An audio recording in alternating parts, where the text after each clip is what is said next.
All right. Hello from sunny California. This is the Master Passive Income Show. My name is Dustin Heiner, and I help people quit their jobs by investing in real estate rental properties so they never have to work again, where they make money every single month from the rent that their tenants pay them, minus the expenses is passive income in your pocket. Now today, I am recording out of California. I'll tell you a little bit about that in just a minute. Now in today's show, we're going to be talking to an investor named Greg.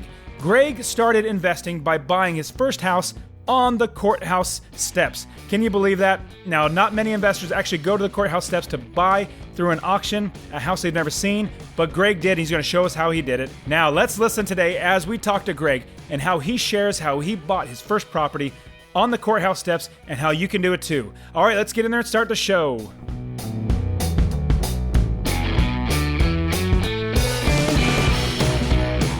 Welcome to the Master Passive Income Podcast, where we talk about all aspects of real estate rental properties with a special focus on making enough money so you can quit your job and live the dream life.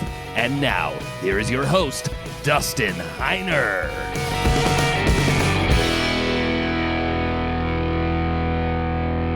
All right, guys, now let's get started. I am here today in California, and the reason why I'm in California is because I came to look at a gym that's very similar to mine, the one that I want to build. If you remember, the last episode, I talked about how I'm going to be starting a gym. It's kind of like a CrossFit gym, but not going to have classes. It's going to be that style of workout, have powerlifting, Olympic lifting, which I really love to do. And so I decided, because I'm going to be putting a lot of money down, buying equipment, getting the space all equipped, and making sure that the landlord's okay with my finances and everything. You have to have a good amount of money. I think it's going to be $60,000, $70,000 to get this gym built up and just to get it started. And so I came to California because there's a gym here in town that I am looking at because it has the same entire business plan as I am planning to have. 24-hour gym, the same type of clientele, same type of equipment. The owner I'm talking to, super, super awesome. I'll give him a shout out. The name is Legion Training Camp. They are fantastic. The owner is absolutely amazing, super generous of his time. And I am here learning about how he runs his business. So basically, and this is, you guys will definitely appreciate this. So there's 3 parts to his business, and this is exactly how I'm going to create my business. So one is the actual gym location. So I'm setting up one business. That is the actual gym location. Then I'm setting up another business, which is going to be the parent company that if and when I open more gyms, that parent company is going to own all the different locations. So that's the second company. But, I'm an investor. I invest in real estate. I am going to create a third business. That third business, they're all 3 are mutually exclusive. They're basically all separate. I am going to buy real estate with my third company. And then my franchise or the big main company is going to be renting that space from my real estate company. And then the location is going to be paying the franchise fees and the franchise is going to be paying the real estate. So I'm going to be making money left and right. And so what's a little bummer right now is the spot that I'm actually going to be moving into. It is a lease only right now, but there is a possibility of actually buying the property. It's 16,000 square feet, huge place, and I'm hoping to do a seller financing. The end goal is to have, number one, a great business that runs, people coming to the gym, exercising. That's a number one goal. But the number 2 goal, long-term goal, is to buy commercial real estate. Now, we talk about single-family homes in here. I created my fortune with single-family homes, quit my job, travel the world, all that great stuff, and that's what I want to share with you in single-family homes. But I am also branching out, which as you get your more single-family homes, you're going to get to where you have money, so then you can now do something a little more risky or a lot more risky. It's so much easier buying a single-family home than it is to buying a commercial complex. So many more things involved, so much more money that you need. But that's the progression. Think of like Monopoly. When you play Monopoly, first you buy the land. Then you put a house on it and you get people coming and paying you money because they stop there. It's like staying the night. They give you money. Then you put another house and then you put another house. And eventually you get to have a hotel. And a hotel is like the commercial, the multifamily, the big, the bigger, the step up from these single family homes. And that's what I'm in the process of doing. And that's what I want to see with you. So we start with single family homes so we can build up passive income. And I want to help you get started investing in real estate rental properties. Starting small with a single family home, just like I did. to where you could eventually quit your job and never work a job again, and then move up into multifamily, commercial properties, and all that great stuff. Go to freeinvestorworkshop.com.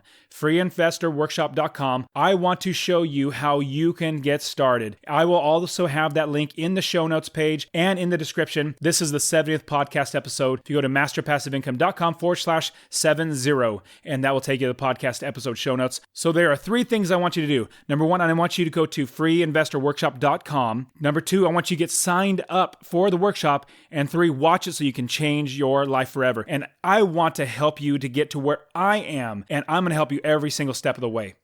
Now, today we are talking with Greg Gaudet. He is an investor out of Hawaii. Can you believe that? He actually is investing in Hawaii, a really crazy expensive market, but he's found a way to do that. And we're going to listen in how he did it, even how he bought his first property from the courthouse steps. It's awesome that you can buy properties at auction at the courthouse steps. It's basically an option. And Greg is going to walk us through how he did it. And you can buy properties for much, much cheaper than you could if you bought it on the MLS or through a wholesaler or anything like that. And he's also going to share how he does it in Hawaii and still makes passive income.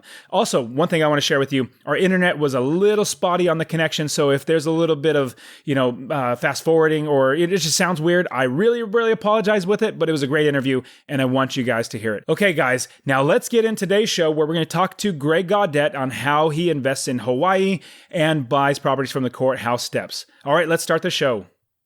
All right. Hey, everybody. Thank you so much for being here with me on this special interview that I have with Greg Gaudet. Now, Greg is an investor. He actually lives in Hawaii and he also invests in Hawaii. And it's just super awesome to see another investor.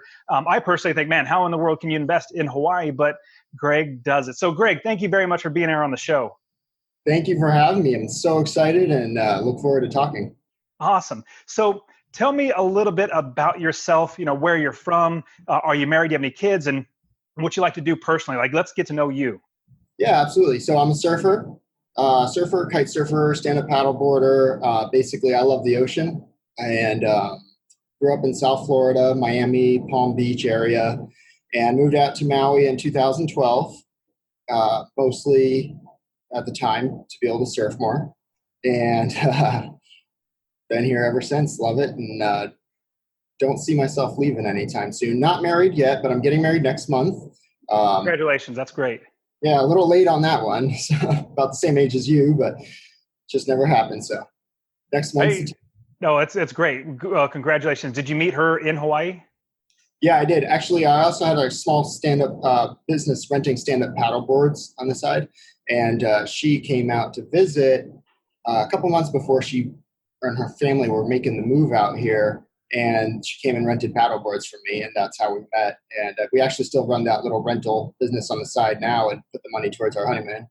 Oh, good for you, man. That's great. Yeah. Well, good. Okay, so tell me a little bit about your investing history. Now, I know you said you moved out to Hawaii in 2012. You've been thinking about investing for quite a while. You've recently started, or relatively recently, but tell us a little about how you got started and the process of getting started to getting that first property. Yeah, so I'll just summarize a little bit of history. When I graduated high school in 2002, I became an appraiser. That was the first thing right out of high school, went into appraisal, loved it, thought I was set for life, like a lot of people probably at that time, and did appraisal up until the recession hit and realized really quickly that I wasn't quite so set. And anyways, during the recession, went back to college, did some studying, tried some different things, and then moved back, like I said, moved out to Maui in 2012, went back into real estate, did escrow and property management. And all that time, ever since I had become an appraiser, I was super fascinated and passionate about real estate. And I just knew that I wanted to do that. I wanted to invest. I wanted to make a living out of that, but I just never implemented the resources to figure out how to make it a reality. What I mean by that is I never read books on how to invest in real estate. I didn't really do the homework. Now in 2012, I was doing escrow here. That was my first position on Maui. And I started making offers on properties, and I I was going to start, I was taking the steps. I made a bunch of offers. I got that close to actually closing on a few different deals. I really wish that I had, because they're all worth about triple what I was going to pay for them now. But I didn't understand the fundamentals of investing, and I was just buying because I thought you buy real estate and then you sell it in a couple of years for double what you pay for it, right? So it wasn't until 2017 that I really started finding, different resources, reading books, and finding the amount of information out on the internet that could help me in learning the principles behind making a sound real estate investment, and not just going on the MLS, picking something you like and buying it for emotional reasons. So that's what. Cool. So was it a bunch of different types of investing, not just rental properties? We're looking at flipping as well and other ways of investing in real estate? I was looking at just buying something, even at mostly as an owner occupant. I looked at a couple of condos. I made a bunch of offers on a bunch of condos that I was just going to live in as owner occupant, and then hopefully make $1 million off, right? Because that's what I thought real estate was. And I worked for a high-end brokerage. I did a lot of their escrows. And so I saw these people that bought a condo for, $800,000, sold it 3 years later for 1.8 million, or, crazy numbers like that. And so that's what I thought. That's what investing is. So, and then I also looked at single family homes. There was a new development here. They were building single family homes in the middle of the sugarcane fields, cookie cutter, 1,200 square foot, 4,000 square foot lot. They were going to be 400,000 and 3-bedroom, 2-bath, which to me was like, I could actually, stretching it, I could afford to buy something and get roommates. And, I wasn't making a lot of money. I didn't go through with that. Yeah.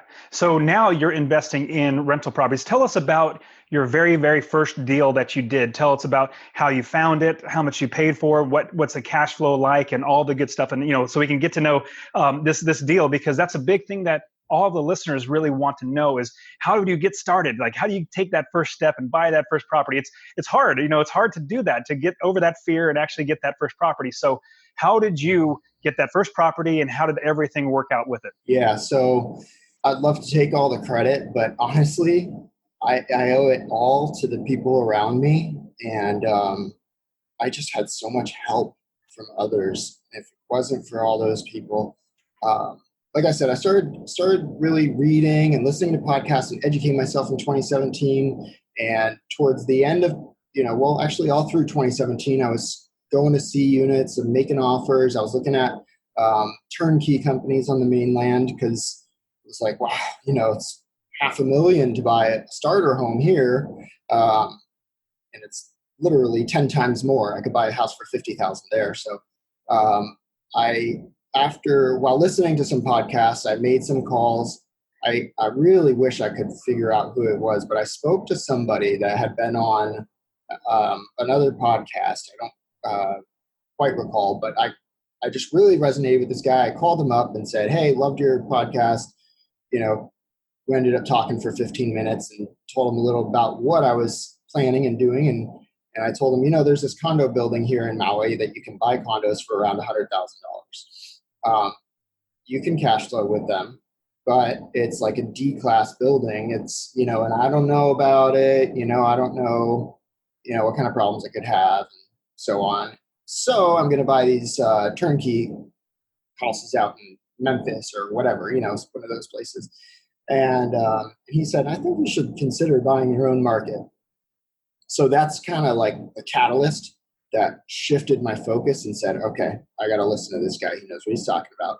And then I started making offers on this one particular building. There's a couple buildings kind of around that price range, but this one particular building is a lot of units. It's like over 300, 400 units. So it's just easier. There's more listings, there's more units to get. So there are other options of very comparable buildings. There's just, those buildings are all 30, 40, 50 units. So they don't come up quite as much. So I started making offers in that building. I never got anything under contract because I was lowballing, of course, like wanted to get a deal. I was really scared, had no idea what I was doing. I just I was so scared of losing all my money. I'd just seen so much in the recession. And anyways, I was networking, like I said, with a lot of different people. One particular realtor that I networked with at the time kept talking to me about the foreclosures and the auctions. And she mentioned this one particular unit in that building. And she said, I think this is a good deal. I think you should buy it.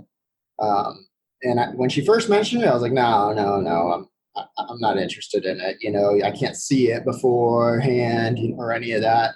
But then some time went by, a few months went by, and I was just realizing, like, man, the prices are going up. Sellers are not accepting my offers, and I got to find a deal. Like, I don't know. And so I reached back out to her, and I was like, hey, did that condo you were telling me about sell yet? And she's like, no, it's coming up in December. December of 2017 was the confirmation hearing, which in Maui, our sheriff's sale commissioners, courthouse auctions, we have an auction, and then a couple months later we have a confirmation hearing, and you can reopen the bidding at the hearing. So that's what that was. So I did all my due diligence and prepared to bid. I went over to the property, I knocked on the door, talked to the tenants, made friends with them, got them to let me in and go see it. Oh, wow. That's good. Yeah, I did a ton of due diligence. I just went to every single auction at the courthouse. I talked to every single person, and figured out, like, what do I need to know about this? Because of course there's a lot of risk buying at the courthouse steps. That money, you got to have cash to bid, and you don't get it back if you find out the title's clouded. Anything could happen. There's one that I was just about to bid on last week, and I found out that the mortgage that's foreclosing is the second lien position. So the first mortgage is going to get carried over. I'm like, thank God. Absolutely. There's so many things you got to check. So I learned all of that stuff in that kind of 1 month period leading up to that auction. Showed up to the courthouse. Actually, I'll summarize the story real quick because it was really interesting. All excited, showed up to the courthouse. The bank's attorney, when they called the case, said, I'm sorry, Judge, we made a mistake. They had bid at the auction $61,000, and they said, we made a mistake. We didn't mean to bid $61,000. That's not the right amount. We need to, retract that bid and enter the correct bid, which is actually the $41,000. I think it was supposed to be. The unit, the average sales price, the market value was about $100,000 at that time. So I was just jumping up and down and so excited. I was like, yes, this is incredible. The judge said, no, sorry, you made your bid. You can't change it. That's what it is. So unfortunately, it didn't bring the price down. But oh, man. Then they go ahead and say, okay, let's go ahead and reopen. Is anybody else here to bid, to reopen the bidding? And I raised my hand, and another investor raises his hand.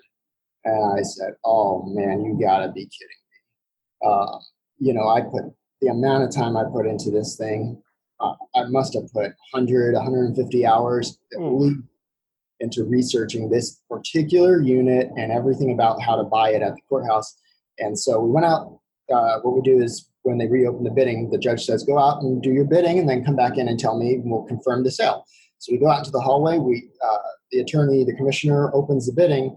And right away, he opens the bidding, and I just throw up my hand and say, $64,000, because that was the minimum to starting to reopen. He bid 65, I bid 66, he bid 67, I bid 68, he bid 69. And I'm sorry, important detail is it was 69.4, so 69,400, and I had brought $7,000. You have to have 10% of your bid to be able to bid. And so I brought 7,000 because I figured I'm willing to go up to 70 in case anybody else shows up. And so he bid 69,400. I bid 70,000, and that was it. I won it. Wow! And I later found out that he had also come with $7,000. And had I let him make the first bid, I would have been the one to bid 69.4. and he would have bid 70,000, I would have lost it. So it's just crazy how everything worked out. That's great. Now, yeah, if most people don't buy properties through the courthouse steps, because it's really nerve-wracking doing the bidding, there's so much you have to do due diligence wise, and I can completely understand when you say you spent over 100 hours figuring out this one particular property. There's a lot of work. Now, there are people that actually do this really, really well, but it's really, really hard to do. So congratulations for getting your first property, buying it on the courthouse steps. That's not something I would normally recommend to anybody, but great job. That's really, really awesome. Thank you. Yeah, I don't recommend it to anybody either. And now, knowing what I know now, I look back on that transaction and it just blows my mind that that everything worked out. It's unbelievable. There are so many things that could have gone wrong that I just didn't even realize at the time. Like the second lien position, I didn't know that at that time, that the first lien carries over and the second lien could be foreclosing. So many things. And another funny detail is that guy that I was bidding against on that first auction is now one of my mentors. That's great. So now you still own that property, correct? Yeah. And it turns out that was a great deal. Yeah. So you still own it. You have it rented out now, correct? Yeah. Same tenants. Great. So how much passive income do you make every single month from that one property? That unit, so I just increased the rent. Originally it was rented at $1,600 a month. So I bought it for $70,000, had it rented for $1,600, and it was cash flowing about $650 a month. But the market rents had increased shortly, about 6 months in after the lease. And so once the lease expired, I brought the rents up to $1,700 because that's the new kind of market rent. I go based on the HUD rental standards, which because this building is a lower class building, and a lot of less people with less income tend to rent there. It's not a fancy building. It is oceanfront, but it's not fancy or nice. In this particular unit, it's a top floor corner unit, ocean view, direct oceanfront. I mean, right out the window, all you see is the harbor with the cruise ship and the ocean. But anyways, yeah, now it's going to be cash flowing about $750. Clarify, that's before maintenance and vacancies. So probably about Sure. And that sounds fantastic. Being able to get a property like that and then make that much money every single month. Going through, and you can get fantastic deals from the courthouse steps. It's not something that is absolutely easy to do. It's really, really hard to do. So, man, being able to get through that. Now, moving from there, what was your next, or like, where did you go on from there, and how did you start building the business even bigger? Yeah. So before I started, I kind of thought, once I get this going, I'm going to buy one unit, and then maybe like a year later, I could buy another one. I thought it was going to be a really slow crawl, right? Closed on that unit in March, had it, cleaned up, painted, fixed up and rented out by early April. And I had my next unit under contract about 2 months, month and a half, 2 months later. So it just happened, like I hear a lot of people say the first deal, the purpose of the first deal is to get you to the second. And while my first deal was a great investment and cash flows more than, I think it's my highest cash flowing unit now. Its purpose was to get me to the second. It's unbelievable how fast things happened once I took that plunge and took that step. Now, I also want to say to, especially if there's beginners, newbies out there listening, I took, like I said, my time, I did a lot of homework. I didn't just go say, okay, I want to learn about investing. Here's the 1% rule. Okay, I know what I need to know. Let me go buy something. I really took a lot of time to learn this stuff. So I think that's a big reason that once I bought that first unit, I didn't need to sit back and, see how things went. And that's fantastic. Now, a question is going to be coming in just about everybody's mind right now is, how do you get the money? So you started in 2017 and 2018, and now it's 2019. How did you get the money to buy each property from the first one to the next one and the next one? And how do you keep having enough money to buy the next property? So first of all, I leverage them, of course, as much as possible. So 20% down. So for the first one, I needed about 20. I think it came out about 25,000 total, because with a foreclosure, you got to pay all the back owed, certain back owed maintenance fees, tax, whatever's owed. I had saved. Basically, the short answer is saving. So I saved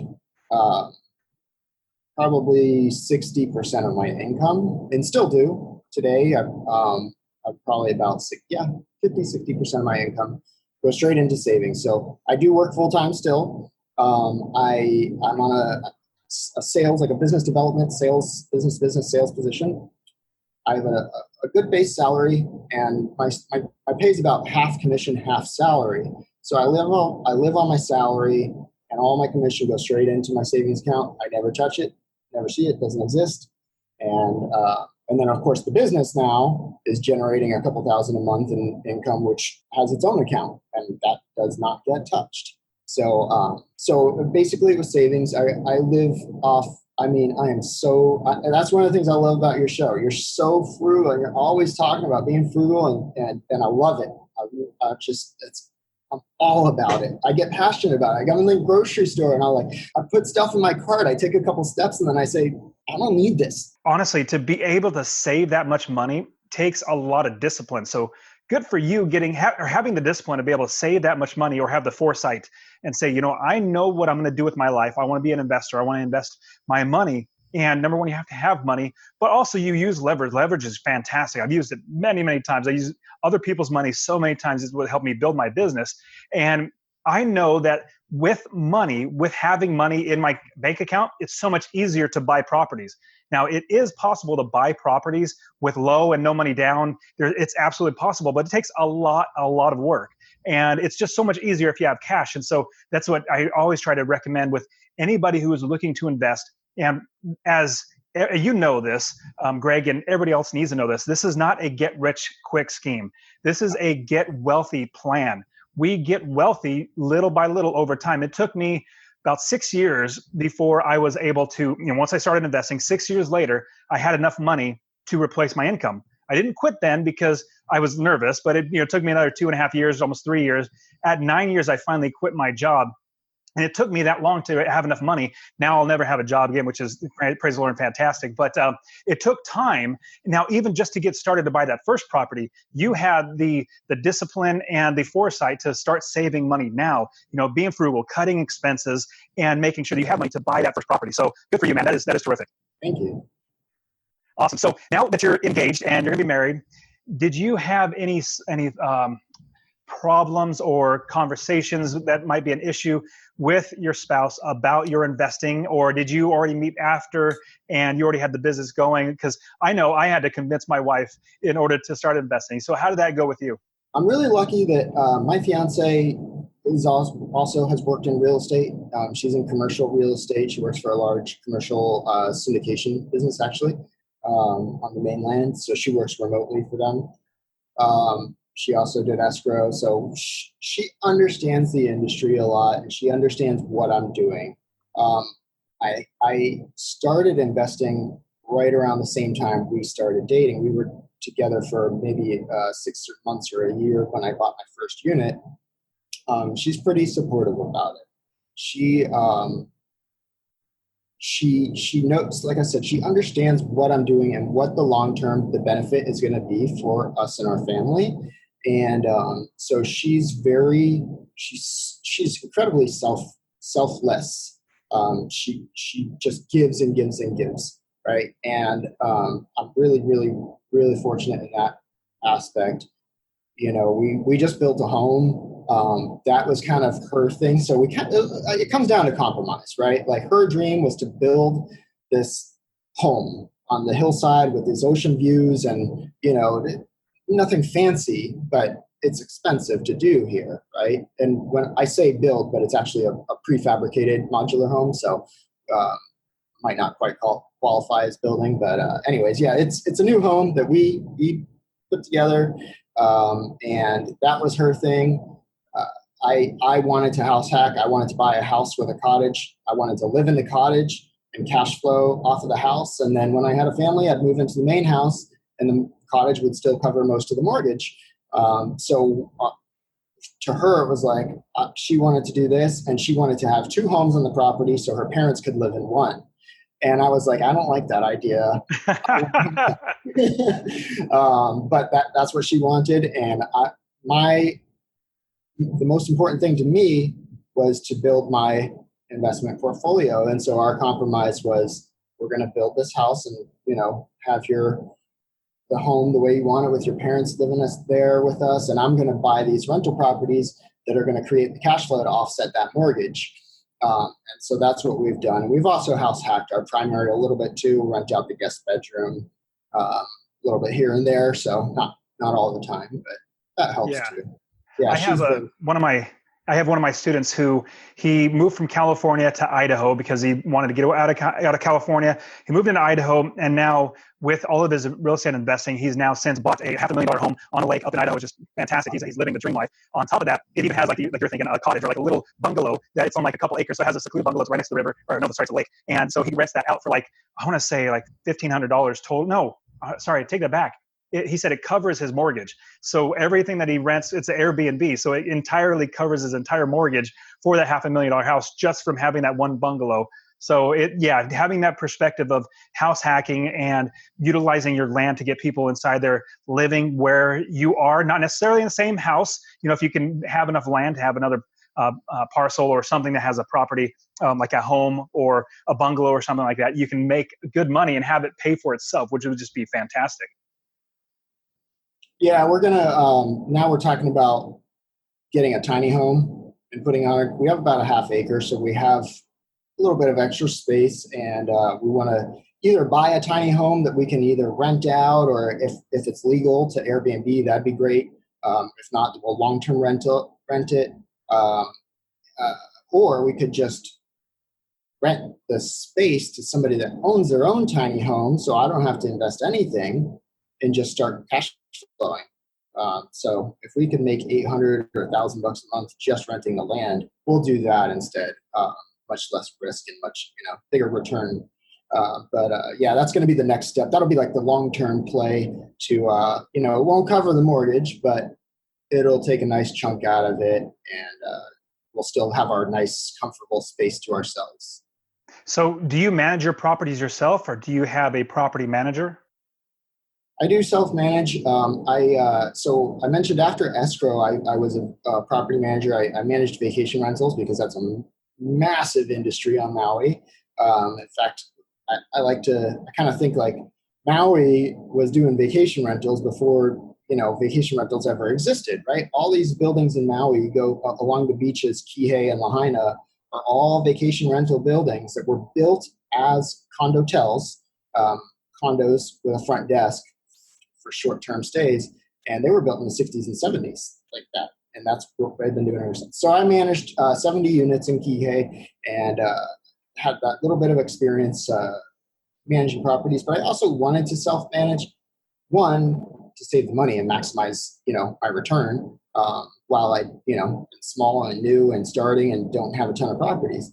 But two, I really believe that self-managing is important to understand all of the aspects that go into your property. Had I just turned my property over, property manager, here you go rent it out. Every time I'd get my statement, or get anything reported to me, I have no idea if it was accurate, or if this is like good or bad, or like, should I be expecting, should that cost that much?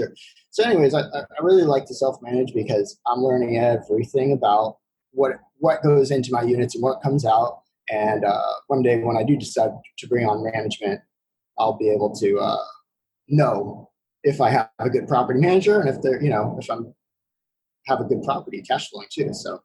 Yeah, and that definitely takes a lot of experience.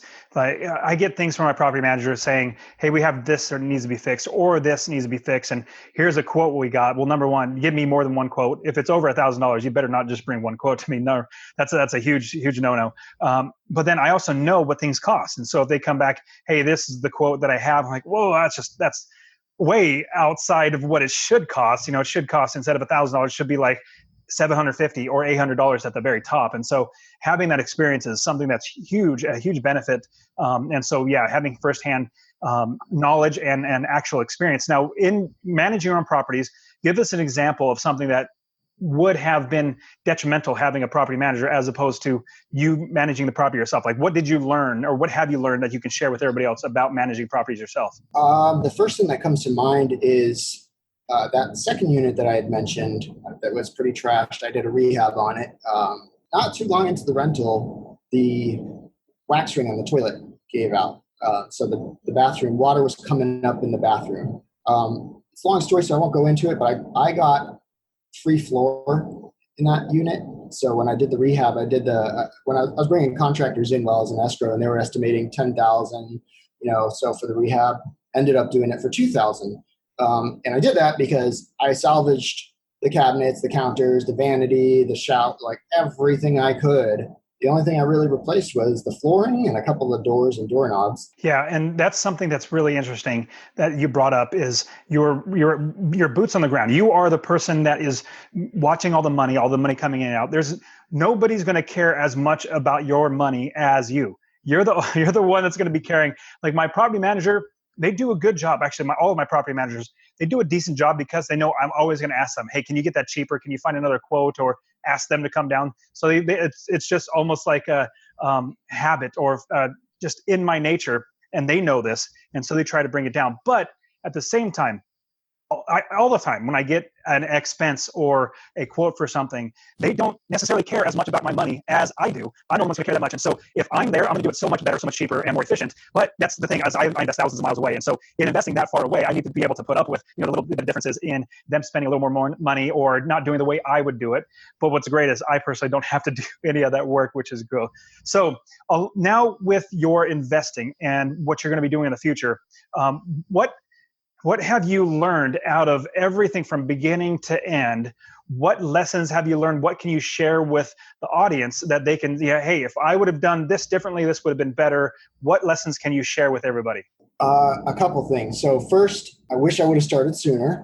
While I'm glad that I took the time to educate myself, I really wish I had taken the time to educate myself sooner. I wish that back in 2012, when I was making offers on those properties, I wish instead of going to the brokers I knew and asking them if it was a smart decision, I wish I had gone online and searched for how to analyze a rental property or how to analyze an investment property. I would have found all the resources I have today, and I have no doubt I'd be retired, free from a job by this point, for sure. So I wish I had started sooner. The other thing I would say is I wish that I had been more mindful of my investment plan, my strategy, my financial. Like I said, I save a lot of my money, so I wasn't necessarily thinking about how can I get my capital back out of this deal. Now, I call myself a BRRRR investor. Buy, rehab, rent, refinance, repeat. Although I haven't actually completed the full cycle on one of those units yet. I did just get a line of credit from a unit I bought last month, but I didn't rehab that unit because it had 20-year tenants in it, and I'm not kicking them out. So, and it's a long story, but the lady is sick, and I don't want to disturb them and do a rehab right now. So, but the bank still gave me triple the amount of money I bought it for. I bought it for $30,000, and the bank gave me a $76,000 line of credit. So that's the closest one I have to completing the BRRRR cycle on a unit.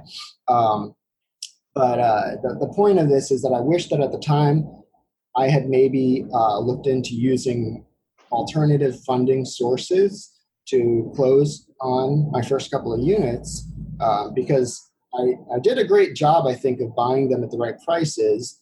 I mentioned the first one, $70,000 appraised for $95,000.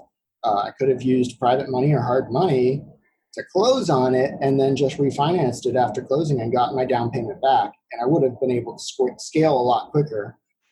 In my first year, I wouldn't have really wanted to go any faster than I did. I acquired 5 units in the first 12 months, but now I'm ready.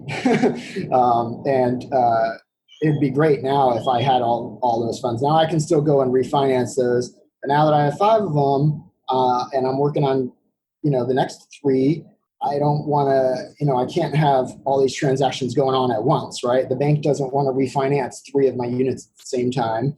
and they don't want to be doing a refinance on one while I'm purchasing another. So it's a little more complicated now.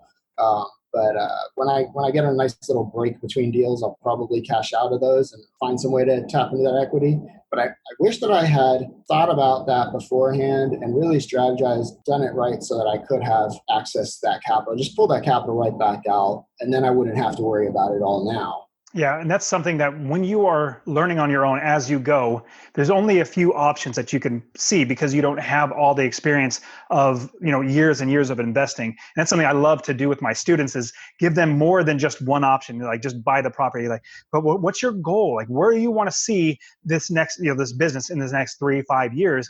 And I ask them that, and I say, in order to get there, these are your different options, 4 or 5 different options. You need to pick what's the best one for your family. Whether when I first started, just like what sounds like you did with you, it's there's only one option or maybe a second that's not as good, or we don't see the big picture.